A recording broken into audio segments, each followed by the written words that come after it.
কাল রাতে আমাদের সবার ভাত খাওয়ার পরে অনেকগুলো ভাত রয়ে গিয়েছিল, তাই ভাবলাম আজ সকালে ভাত ভাজা করি।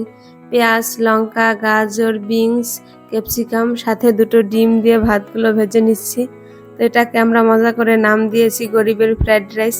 খেতে কিন্তু ভালোই লাগে। নামানোর আগে ম্যাগি মশলার সাথে সস দিয়ে নামিয়ে নিয়েছি। খেতে কিন্তু অনেক টেস্টি হয়েছিল। সোনামার বাবা আজকে বাজার থেকে পুঁই শাক নিয়ে এসেছে। দেখো শাকগুলো কত সুন্দর, ফ্রেশ, টাটকা, একদম সবুজ। সাথে চিংড়ি মাছ নিয়ে এসেছে। মাছগুলো ধুয়ে পরিষ্কার করে নিয়ে দুপুরের জন্য রান্না শুরু করে দিয়েছি। আজ করব মিষ্টি কুমড়ো, পুঁই শাক দিয়ে চিংড়ি মাছের তরকারি। আর এই তরকারিটা ভাইয়ের খুব পছন্দের। আমার কাছে মনে হয় পুঁই শাক চিংড়ি মাছ দিয়ে রান্না করলে সবচেয়ে বেশি ভালো লাগে খেতে। এই তো আমার তরকারিটা রান্না করা কমপ্লিট। দেখো কালারটা কত সুন্দর হয়েছে।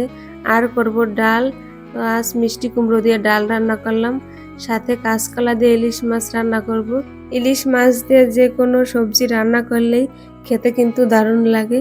তো এই তো আমার তরকারিটা রান্না করা শেষ। দেখো এখানে মেঘা ম্যাজিক বল নিয়ে খেলা করছে। আমরাও ছোটবেলায় এরকম ম্যাজিক বল নিয়ে খেলা করতাম। ছোট ছোট বল জলে ভিজিয়ে রাখতাম, অনেক বড় হয়ে যেত। দেখো কত সুন্দর দেখাচ্ছে বলগুলো। সন্ধ্যায় আজ বাড়িতে এগ রোল বানাবো, তাই সব কিছু কেটে নিয়েছি।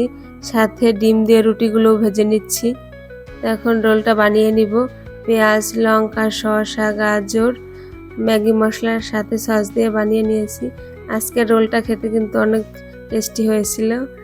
তো আজকের ভিডিওটা এখানে শেষ করছি। দেখা হবে নতুন কোনো ভিডিওতে। সবাই ভালো থেকো।